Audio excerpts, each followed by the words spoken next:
अनेक प्राचीन शिवमंदिरे आहेत. यातील बहुतांश मंदिरे अगदी प्राचीन असल्याचे दिसून येते.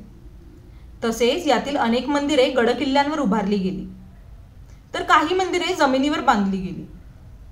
या प्रत्येक शिवमंदिराचे स्वतःचे असं वेगळेपण आणि वैशिष्ट्य आहे. तसेच या मंदिराचे ऐतिहासिक महत्त्व अनन्यसाधारण आहे. तर मित्रांनो, आज आपण आलो आहोत अशाच एका प्राचीन शिवमंदिराला भेट द्यायला, तेही मुंबईजवळ.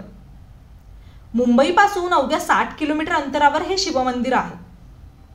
तर या मंदिरात जाण्यासाठी सकाळीच ट्रेन पकडून मध्य रेल्वेच्या मुंबई ते कर्जत या उपनगरीय मार्गावरील अंबरनाथ या स्टेशनला आम्ही उतरलो.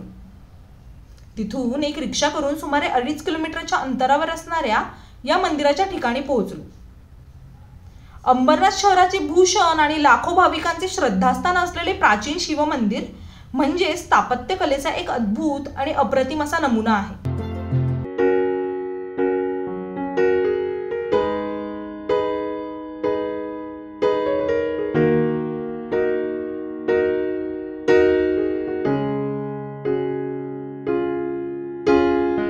आलो आहोत अतिशय सुप्रसिद्ध असलेले अमरनाथ म्हणजेच आत्ताचे अंबरनाथचे प्राचीन पांडवकालीन शिवमंदिर पाहण्यासाठी. महाराष्ट्रातील या मंदिरात भगवान शिवांची पूजा केली जाते.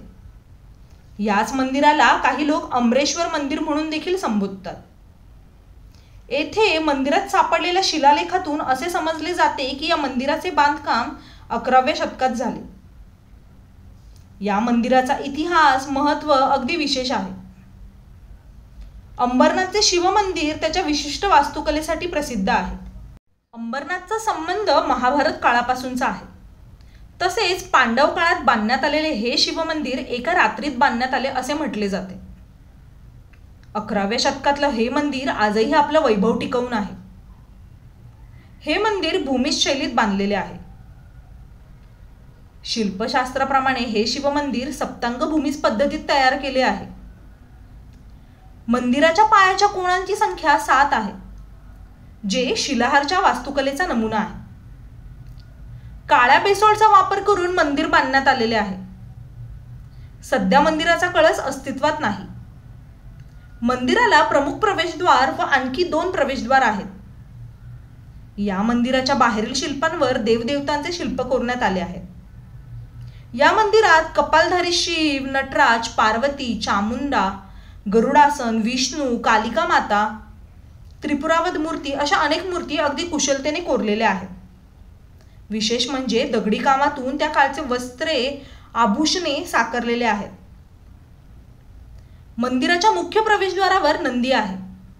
सभामंडप सर्व बाजूंनी बंद आहे. मंडपाच्या मध्यभागी 4 खांबांवर एक घुमटाकृती छत आहे आणि छताच्या मध्यभागी झुंबर आहे. पुढे गेल्यानंतर गर्भगृहात जे 9 चरणांच्या खाली आहे,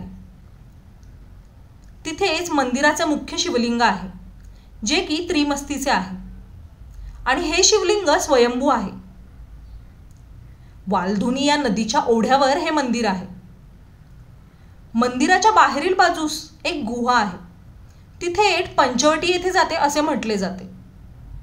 सध्या या गुहेत जाणारा प्रवेश बंद करण्यात आलेला आहे. तसेच मंदिराच्या मागील बाजूस खालच्या चौथऱ्यावर एक छोटा बोगदा आपल्याला पाहायला मिळतो. तिथून मंदिराच्या गाभाऱ्यातील शिवलिंगाचे दर्शन आपल्याला घ्यायला मिळते.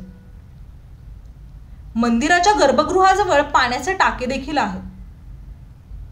मंदिराला प्रदक्षिणा मारताना मंदिराच्या भव्यपणाचा अंदाज येतो. मंदिराच्या बाहेर आपल्याला एक छोटे गणपतीचे मंदिर व शिवलिंगे पाहायला मिळतात. या मंदिरावर कोरलेली अनेक शिल्प आजही या मंदिराच्या वैभवाची साक्ष देत आहेत. तसेच मंदिर परिसर देखील मनमोहक आहे. सांस्कृतिक वारसा म्हणून युनेस्कोने अंबरनाथ शिवमंदिराचा समावेश केला आहे. श्रावण महिन्यातील सोमवारी व महाशिवरात्रीला भाविकांची प्रचंड गर्दी येथे पाहायला मिळते. सकाळी 6 ते सायंकाळी 6 वाजेपर्यंत हे मंदिर भाविकांसाठी खुले असते.